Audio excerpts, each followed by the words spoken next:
Once upon a time, in a faraway land, there lived a kind and gentle girl named Cinderella. She lived with her wicked stepmother and two mean stepsisters. Cinderella's father had passed away, and her stepmother made her do all the housework. While her stepsisters wore fancy clothes and enjoyed delicious food, Cinderella wore old clothes and ate leftovers. Even though her life was hard, Cinderella never stopped being kind. She made friends with the birds and mice in the house. They loved her and often helped her with her chores. A royal invitation. One day, a messenger from the palace came to their house. The king was holding a grand ball so the prince could find a bride. Every young lady in the kingdom was invited. Cinderella's stepsisters squealed with excitement and began preparing for the ball. Cinderella also dreamed of going to the ball. "I wish I could go," she said, looking at her worn-out dress. Her stepmother overheard her and said, "You can go if you finish all your chores and find something decent to wear." Cinderella worked hard all day, but when she finished, her stepsisters ruined the dress she had prepared.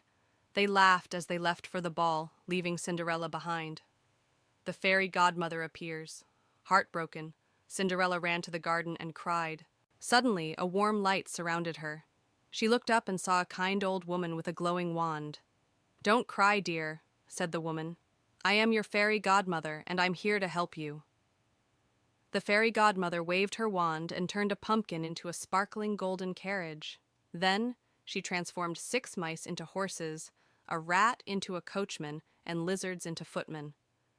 Finally, she turned Cinderella's torn dress into a beautiful gown and gave her glass slippers that sparkled like diamonds. "You shall go to the ball, but remember, the magic will only last until midnight. You must return home before the clock strikes 12, warned the fairy godmother.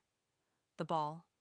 Cinderella arrived at the palace, and everyone turned to look at her. She was so beautiful that even her stepsisters didn't recognize her. The prince noticed her immediately and asked her to dance.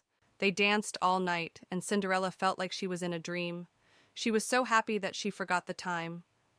Suddenly, the clock began to chime midnight. "I must go," Cinderella cried, running out of the palace. The prince ran after her, but she was too quick. As she ran down the palace steps, one of her glass slippers fell off. She didn't stop to pick it up and disappeared into the night.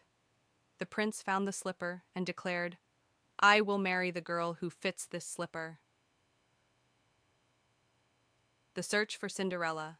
The next day, the prince sent his servants to search the kingdom. They carried the glass slipper and visited every house, asking each young woman to try it on.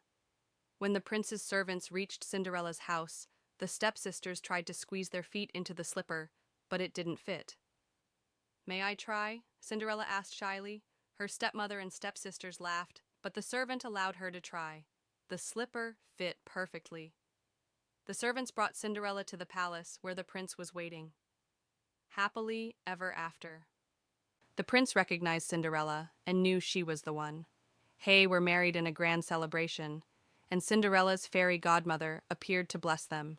Cinderella forgave her stepmother and stepsisters, but they moved far away.